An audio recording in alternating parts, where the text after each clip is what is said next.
नमस्कार, न्यूजन competition cricket channel में आपका स्वागत है। देखते हैं उत्तराखंड के 13 जिलों की महत्वपूर्ण खबरें। बवाल के बाद नैनीताल बंद, पर्यटकों ने छोड़ा शहर। देहरादून भू कानून विधेयक को राजभवन से मिली मंजूरी।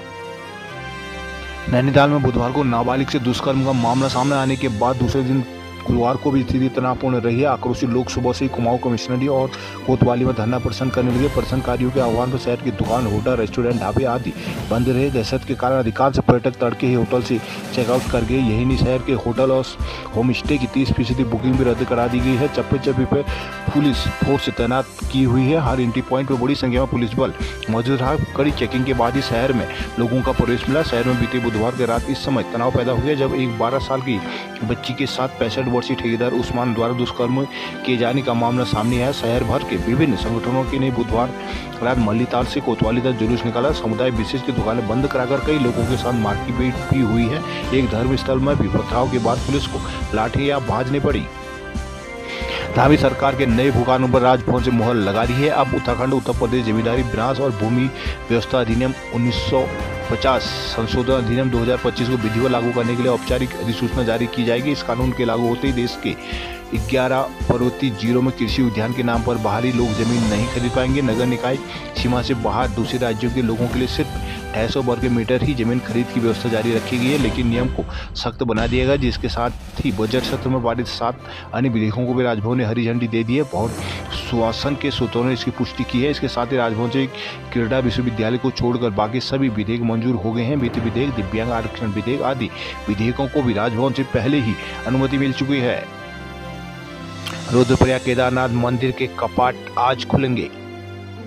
केदारनाथ धाम में कपाट सुबह 7 बजे श्रद्धालुओं के दर्शनार्थ खोल दिए जाएंगे। प्रशासन और बद्री केदार मंदिर समिति ने सभी तैयारियां पूरी कर ली है। केदारनाथ मंदिर को 108 क्विंटल फूलों से सजाया गया है। धाम के कपाट खुलने के मौके पर मुख्यमंत्री पुष्कर धामी भी मौजूद रहेंगे। सुबह 7 बजे मंदिर का मुख्य द्वार और कुछ देर बाद गर्भगृह खोल दिया जाएगा, जिसके बाद भक्त बाबा केदार के साथ ही अखंड ज्योति के दर्शन कर सकेंगे। कपाट खुलने से एक दिन पहले ही गुरुवार को केदारनाथ में भारी संख्या में श्रद्धालु पहुंच चुके थे।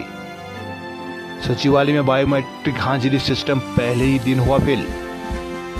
उत्तराखंड में पहले ही दिन बायोमेट्रिक हाजिरी सिस्टम पूरी तरह से फेल रहा। सारी व्यवस्था एक झटके में धड़ाम नजर आई। सचिवालय से लेकर हर जिला मुख्यालय और अन्य ऑफिसों में बायोमेट्रिक सिस्टम नहीं चल पाया, जिसके चलते हाजिरी पुराने रजिस्टर सिस्टम के हिसाब से लगानी पड़ी है। प्रदेश में सिर्फ 10% हाजिरी की बायोमेट्रिक के हिसाब से लग पाई है। बाकी 90% सिस्टम पुरानी रजिस्टर व्यवस्था के हिसाब से ही चला।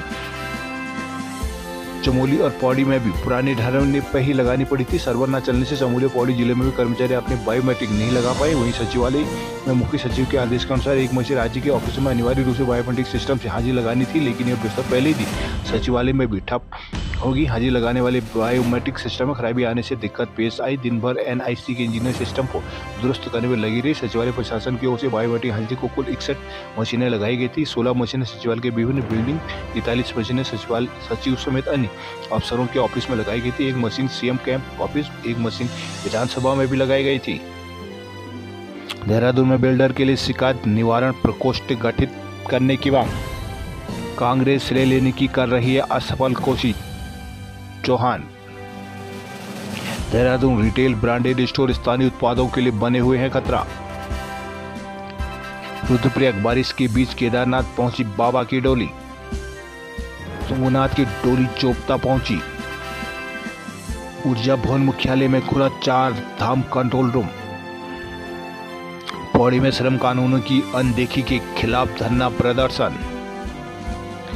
पौड़ी में अंतर्राष्ट्रीय मजदूर दिवस पर उमेश डोभाल स्मृति ट्रस्ट, नागरिक कल्याण समिति और सीटू के नेतृत्व में गठित मई दिवस आयोजन समिति के आह्वान पर सभी श्रमिक संगठनों, ट्रेड यूनियन, कर्मचारी, छात्रों, युवाओं, महिलाओं, व्यापार संगठनों ने धरना दिया है। गुरुवार को हेमंती नंदन बहुगुणा की मूर्ति स्थल पर धरना देते हुए वक्ताओं ने आवाज दो हम एक है, दुनिया के मेहनत कश एक हो के नारे के साथ ही धरना देते हुए सामाजिक असमानता, बेरोजगारी, महंगाई, ठेका प्रथा, निजीकरण और श्रम कानूनों की अनदेखी पर विचार विमर्श और एकजुटता का प्रदर्शन किया गया। इस दौरान वक्ताओं ने केंद्र सरकार से न्यूनतम मजदूरी और श्रम कानून के प्रभावी क्रियान्वयन, पुरानी पेंशन को बहाल करने, संविदा, मानदेय और अस्थायी नौकरियों में कार्यरत लाखों युवाओं को स्थायी रोजगार देने की मांग की है। इस दौरान उत्तराखंड आंदोलन और ट्रेड यूनियन समन्वय समिति की उपलब्धियों को याद करते हुए भविष्य के लिए एक सशक्त मंच तैयार करने की आवश्यकता महसूस करते हुए दिशा में कार्यवाही करने का निर्णय लिया है। उत्तरकाशी में बारिश के साथ हुई ओलावृष्टि। उत्तरकाशी जिले में गुरुवार को दोपहर बाद मौसम ने करवट बदली। मौसम में आए बदलाव के कारण जिला मुख्यालय में जमकर बारिश और ओलावृष्टि हुई। यमुनोत्री धाम में भी बारिश शुरू हो गई, जबकि गंगोत्री धाम में तेज हवाओं के साथ बारिश की आशंका बनी है। बारिश के बीच श्रद्धालु यमुनोत्री धाम में मां यमुना के दर्शन के बदलते मौसम का यात्रियों ने धामों में जमकर लुत्फ भी उठाया। गुरुवार को दोपहर तक तेज धूप रही, लेकिन दोपहर 3 बजे के बाद मौसम ने अचानक करवट बदली। ऊंचाई वाले क्षेत्रों में तेज हवाओं के साथ ही निचले क्षेत्रों में आसमान झमाझम बरसना शुरू हुआ। जिला मुख्यालय में 1 से 1.5 घंटे तक लगातार जमकर बारिश हुई, जबकि कुछ देर हल्की ओलावृष्टि भी देखने को मिली। बारिश से बढ़ती गर्मी से लोगों ने राहत की सांस ली। वही बड़कोट समेत यमुनोत्री धाम में भी जमकर बारिश हुई। बारिश के बीच श्रद्धालुओं ने कतार में लगकर मंदिर के दर्शन किए। धाम में बारिश की तेज फुहारों का यात्री आनंद लेते दिखे। गंगोत्री धाम में भी फिलहाल तेज हवाओं के साथ देर शाम तक बारिश की संभावना बनी है, जिसके अलावा हरसिल, मुखवा, भटवाड़ी आदि क्षेत्रों में भी आसमान बारिश की संभावना से घिरा है। उत्तरकाशी में महिला ने भगीरथी नदी पर लगाई छलांग और हुई मौत। हरिद्वार में बाहरी लोगों के सत्यापन को चलेगा बड़ा अभियान। हरिद्वार पिछड़े वर्ग के उत्थान का प्रयास किया जाएगा। सैनी हरिद्वार में फूड लाइसेंस न होने पर 7 व्यापारियों को मिले नोटिस। हल्द्वानी में बिजली और पानी के 2000 से ज्यादा उपभोक्ता लापता।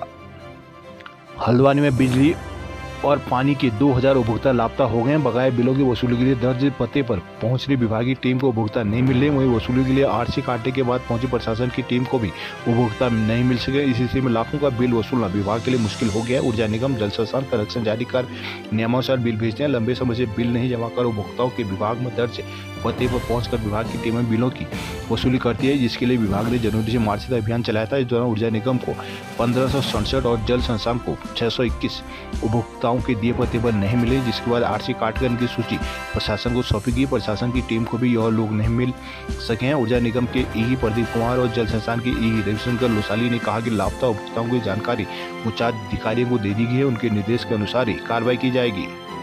रामनगर में गैबुआ में प्राइवेट बस पलटी, बाल बचे 7 यात्री। हल्द्वानी में उत्तराखंड के निवासी ही करा सकेंगे ई रिक्शा का पंजीकरण। हल्द्वानी शहर में ई रिक्शा पंजीकरण को लेकर परिवहन विभाग ने सख्ती शुरू कर दी है। संभागीय परिवहन कार्यालय आरटीओ ने सभी सहायक संभागीय परिवहन अधिकारी को निर्देश जारी किए कि अब ई रिक्शा का पंजीकरण केवल उत्तराखंड के मूल निवासियों को किया जाएगा। पंजीकरण के समय वाहन का एक मुश्त कर जमा कराना अनिवार्य होगा। संभागीय परिवहन अधिकारी डॉक्टर गुरदेव सिंह ने बताया कि बकाया सूची की जांच में सामने आया है कि बड़ी संख्या में ई रिक्शा मालिक टैक्स नहीं जमा कर रहे हैं। सीज किए गए कई वाहन मालिक तो अपने वाहन छुड़ाने तक नहीं आ रहे, जिससे राजस्व को नुकसान हो रहा है। अधिकारी के अनुसार बाहरी राज्यों के पते पर भी ई रिक्शा का पंजीकरण किया जा रहा था, जिसे अब पूरी तरह बंद कर दिया गया है। उन्होंने सभी वाहन डीलरों को निर्देशित दिया है कि ई रिक्शा पंजीकरण की प्रक्रिया में नियमों का सख्ती से पालन कराएं। आरटीओ ने चेताया कि अब टैक्स न चुकाने वालों पर परिवर्तन कार्रवाई और तेज होगी। नैनीताल हल्द्वानी जैसा माहौल ना बने, गश्त जारी रखे फोर्स। हाई कोर्ट नैनीताल में 12 साल की नाबालिग बच्ची के साथ दुष्कर्म के बाद बड़े जनाक्रोश का हाईकोर्ट ने स्वतः संज्ञान लिया है। वरिष्ठ न्यायाधीश न्यायमूर्ति मनोज कुमार तिवारी, न्यायमूर्ति विवेक भारती शर्मा की खंडपीठ ने गुरुवार को सुनवाई की। खंडपीठ ने कहा कि शहर का माहौल खराब न हो, इसके लिए पुलिस फोर्स की तैनाती की जाए। अफवाह फैलाने वालों पर भी कड़ी नजर रखी जाए। गश्त जारी रखें ताकि हल्द्वानी जैसा माहौल उत्पन्न न हो। मामले की सुनवाई के बाद हाईकोर्ट के सरकारी अधिवक्ता जीएस वेद ने कोर्ट को बताया कि शांति व्यवस्था बनाए रखने के लिए भारी संख्या में पुलिस फोर्स लगाई गई है। अनावश्यक रूप से नैनीताल आ रही वाहनों की चेकिंग हल्द्वानी, भवाली और कालाढूंगी में की जा रही है, जिस पर कोर्ट ने कहा कि शांति व्यवस्था बनाए रखा जाए। एक जगहों पर भीड़ को एकत्रित न होने दिया जाए। भवाली, हल्द्वानी, काठगोदाम, कालाढूंगी, रामनगर से आने वाले वाहनों की चेकिंग की जाए। इस स्थानों पुलिस फोर्स की तैनाती की जाए। पिथौरागढ़ में बारिश और ओलावृष्टि से किसान हुए परेशान। सीमांत जिले पिथौरागढ़ में बारिश और ओलावृष्टि के साथ मायूस हुए। बारिश के बाद गर्मी और धुंध से मिली राहत, लेकिन ओलावृष्टि फसलों को काफी नुकसान पहुंचा, जिससे लोगों को पूरे जिले में ठंड का सामना भी करना पड़ा। गुरुवार को सुबह से यहां जिला मुख्यालय और आसपास के क्षेत्रों में आसमान में बादल छाए रहे। दोपहर बाद बादलों की तेज गर्जना के साथ बारिश हुई, जिससे कई जगहों जहाँ लोगों को गर्मी से राहत मिली है, वहीं कई जगहों लोगों को ठंड का सामना भी करना पड़ा। भारी ओलावृष्टि से फसल, फल और सब्जियों को भी नुकसान पहुंचा। जिले के उच्च हिमालयी क्षेत्रों में कई जगह बर्फबारी भी हुई है। बारिश ने वन विभाग की जरूर कई जगह राहत पहुंचाई है। धारचूला आदि कैलाश यात्रा शिव मंदिर के आज खुलेंगे कपाट। आदि कैलाश यात्रा आज से विधिवत शुरू हो जाएगी। पार्वती कुंड स्थित भगवान शिव के मंदिर के कवाट विधिवत पूजा अर्चना के बाद आज खोले जाएंगे। हर साल शीतकाल में मंदिर के कवाट बंद हो जाते हैं। अक्षय तृतीया के दूसरे दिन विधिवत रंग संस्कृति की मान्यताओं के साथ भगवान शिव मंदिर के कवाट खोले जाते हैं। मंदिर के पुजारी 3 दिन पहले ही अपने गांव पहुंच गए। बुधवार को मंदिर के पुजारी हरीश कुटियाल ने बताया कि मंदिर में अब नियमित आने वाले श्रद्धालु भगवान भोलेनाथ के दर्शन कर सकेंगे। मंदिर में इस बीच नियमित पूजा अर्चना की जाएगी। उधर आदि कैलाश के दर्शनों के लिए पास मिलने के बाद अधिकांश यात्री गुंजी नाभि पहुंच गए। शुक्रवार को मंदिर के कपाट खोलने के अवसर पर वहां पूजा अर्चना में भी शामिल हो सकेंगे। पहले दिन आदि कैलाश के लिए 60 पास जारी किए गए थे। चंपावत में प्राकृतिक जल स्रोतों पर संकट। चंपावत जिले में जल जीवन मिशन के तहत हर घर नल योजना के तहत पेयजल लाइन बिछाने का कार्य तेजी से किया जा रहा है, लेकिन अतीत से ही लोगों को प्यास बुझाने वाले प्राकृतिक जल स्रोतों की कोई स्रोत ही नहीं ली जा रही है, जिससे पेयजल संकट गहराने लगा है। जल स्रोतों और नलों का संरक्षण न होने से अस्तित्व हाशिए में समझने लगा है। चंपावत जिला मुख्यालय में 1 दर्जन से अधिक प्राकृतिक नौले स्थित है, लेकिन इन नौलों की नियमित साफ सफाई अथवा रखरखाव न होने से नौले मिट्टी में धंस गए हैं, जबकि कई स्थानों पर आवासीय मकान बनाने के बाद भी प्राकृतिक जल स्रोतों को पाट दिया गया है। दूसरी ओर जिले में पर्यटन विकास विभाग की ओर से विभिन्न स्थानों पर ऐतिहासिक और पौराणिक महत्व के 280 से अधिक प्राकृतिक नौलों का जल स्रोतों की शैक्षणिक सूची में शामिल किया गया था। जिला पर्यटन विकास अधिकारी अरविंद गौड़ के अनुसार इंटेक संस्था के सहयोग से पहले चरण में सभी प्राकृतिक जल स्रोतों का डॉक्यूमेंटेशन किया जा रहा है, जबकि दूसरे चरण में ऐतिहासिक महत्व के 10 नौलों का चिन्हीकरण कर उनका सौंदर्यीकरण और संरक्षण का कार्य किया जाएगा। लोहाघाट में लोग पानी के लिए धरने पर बैठे। अल्मोड़ा एनएच पर रात में 1 घंटा बड़ी आवाजाही, 15 दिन बड़ा प्रतिबंध।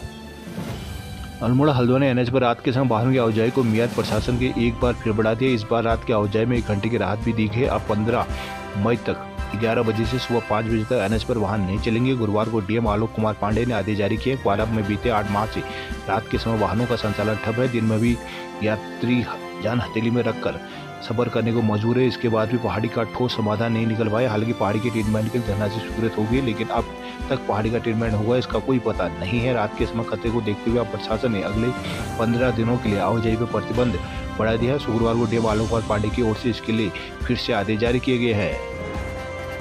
कांडा चंतोला में शिक्षक हटाने के विरोध में 3 दिन से स्कूल नहीं जा रहे हैं बच्चे।